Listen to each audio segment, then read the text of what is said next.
What has been your relationship with the marketers? Well, for Pengasin, at least we have very cordial relationship with them. Both Pengasin and Peng, we have cordial relationship with them. But the major source of this problem is just the cause of it is the state of our refineries. And so, if we have refineries that are functioning and devoid of political interference, crude supply are being given to them and everything, we also have we won't go through what we are going through. You see, like, I also sympathize with them because they also have people working with them. They have workers. And so, if they are being owed and they are not being paid, it affects them. And so, when you also look at the ceiling that, because if you are importing and you are bringing something and you are not being paid, like he said, this what was paid for 154 billion was for August. Yes. So we don't know from maybe December, January to up to date. Those are things. So that means also accumulated. But like you also said, our government is continuing. Definitely, if there are agreement, if there are things that are also done, it will be paid. I'm sorry. You said no. He said earlier that the agreement was payment would be made after 45 days. Not later than. Not later than. And you are bearing payment being paid more than 200 days after. What have you done about getting the other party to respect the agreement which you have with them? It is the government, and we believe government should respect its own agreement. So where it doesn't, what have you done about it? We've had several meetings with them. We've spoken with the minister, coordinating minister of the economy, and we've even gone through our own minister, that's the minister of petroleum, and we have appealed. We have shown them the implication of not adhering to the payment dates. For instance, let me give you this: for the payments that was made, the 154 billion, the calculation stopped in February, and it gave us post-dated SDN, which matured, which were encashed in May. The interest between February to May, it's on marketers. That is why when people ask us, you've been paid 154 billion, it simply goes in to fill a large hole in the accounts in the banks. Because the banks take the money, if you don't, some of the accounts, even after the payment, still remain in red. That is the burden we are bearing, and that is why we keep is still at the bottom of the hole. It doesn't make a difference. You know, their own calculation stopped in February, and they didn't pay until May. And let me stay with you. Government did say to us that they had enough stock of fuel. So, can you remember the figure? Are they hold on. Can you remember the volume? 1.2 billion. 1.2 billion liters. Yes. Okay, 1.2 billion liters. We appeal to government to tell us where the stock is stored. Because I was going to ask you, since you are the owners of the we are asking government to tell us where the product is stored. Government has their own depots hidden somewhere. Yeah, somewhere. Maybe. You know, I was just, for the sake of the viewers, 1,341 liters make a ton. So let anybody divide 1.2 billion liters by that, and then get the whole thing in metric tons, and then divide the quantum by 30,000, which is the volume of a ship. Okay, you arrive at close to 300 ships. Where are the ships? Somebody must tell us where the product is, and we are willing to go there. And take. Okay. You know, a lot of people. Because we know that the inland depots have nothing. Either, and through no fault of theirs, the lines are vandalized, and even the depots themselves are not functioning very well. Okay, so they should tell us where the products are located. The depots are not functioning very well. Yeah. So your depots are not functioning. No. I'm talking of government depots. Yes. Why are they not functioning very well? Well, maybe he can come in. Why are the depots not functioning? No, you see, the major problem is just the state of the refineries, because when they are producing the refinery, go through the depots, and there's no way.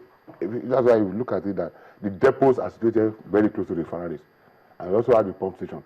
But when they also vandalize, you also have crude oil theft and vandalism, pipeline vandalism, and the security agencies are also using the opportunity, securing it, to be helping themselves. And so the government... So please, can you just help us? Yeah. How much fuel are our refineries producing? As at now. Yes, compared to the quantum of products needed nationally.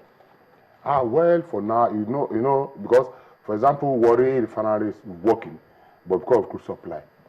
And Port Harcourt won't work for... What do you mean? Because of it doesn't get crude? Exactly. The crude have been taken out. Hold on. There's a percentage of crude that's supposed to go to the Nigerian, to the refinery. Yes. It's not been coming? The crude has not been there. And that's why they are also taking out, refine, and they import it down. Wait, what is recorded in the records of the Ministry of Petroleum is that the percentage of crude. How many percent? Is it 40% or 25%? Thereabout. The percentage of crude produced in the country goes to the refineries. You're saying it has not been coming. No, you see, for this kind of program, it would have been better when you also have the government officials here, like Minister of Petroleum Resources, so it can also be able we reached out to them. And so that it can also be, I mean, it can also be... We did reach out to them, but just as you say, you have not been seeing the crude. That's what you're saying.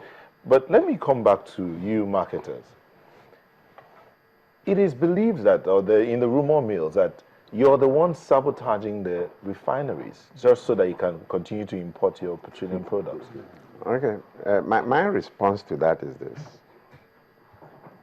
Who gains from the importation?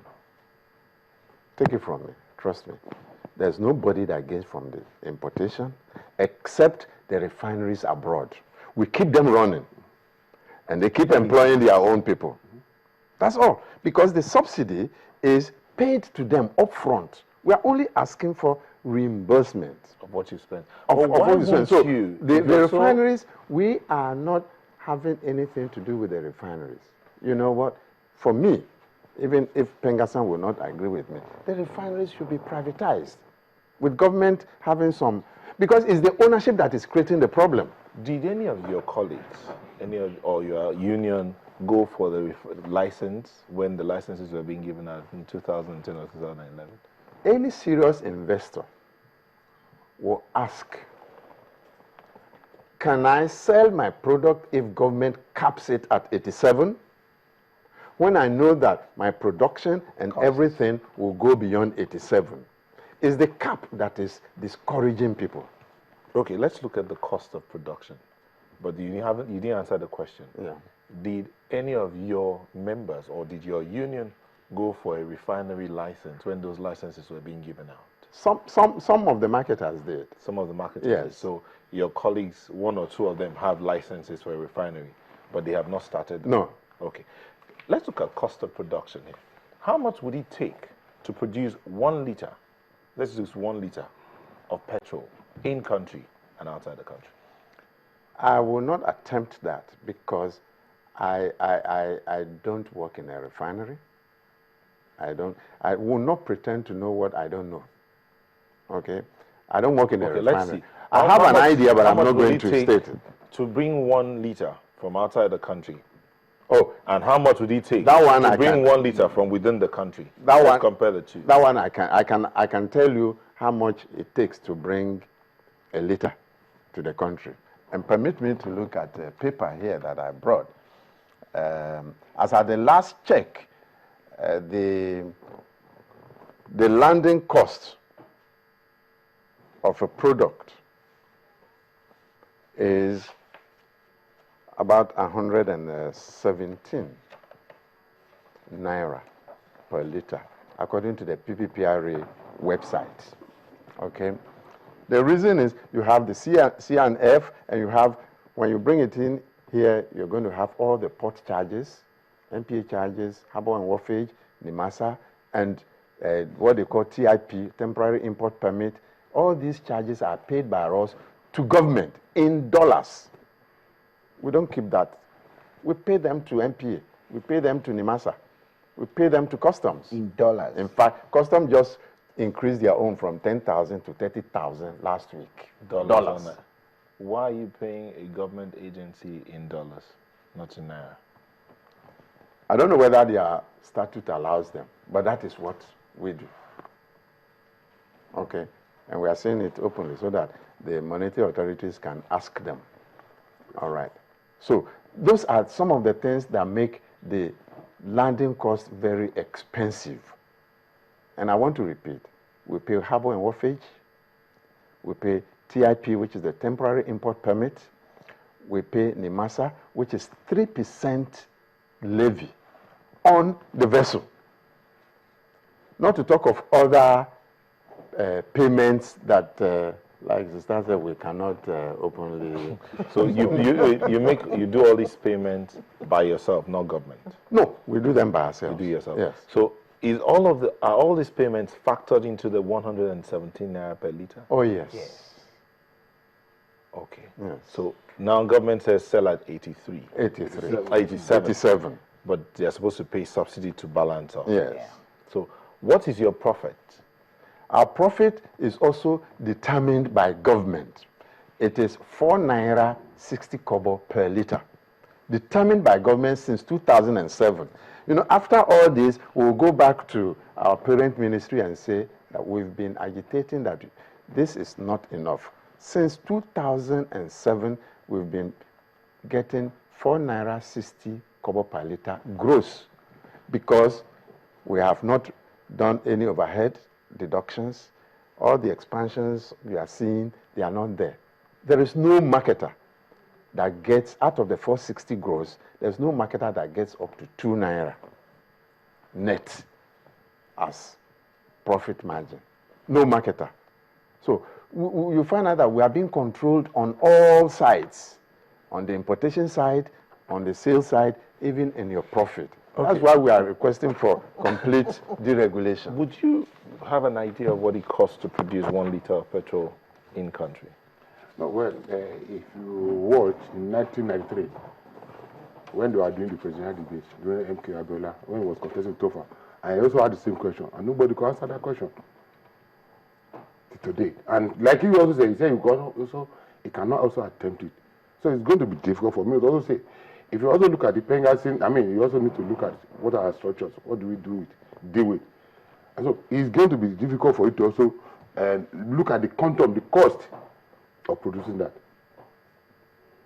But like the major thing, like I keep saying that, if our refineries, like he said something about total privatization of refineries, but we're also saying that at least 5149, the LNG model should be also adopted. But also know that even there are also plans by government to have greenfield refinery to also aid. But these are not also taken into consideration. The major problem of the refineries is political interference. And when you also look at it's just too much. And like, look at what they are saying, because if you are owing, it's just like Chinese is owing and nothing is happening. How do you pay your workers? And so we also need to look at this and make sure that Nigerians don't suffer. We are all producing country, for God's sake.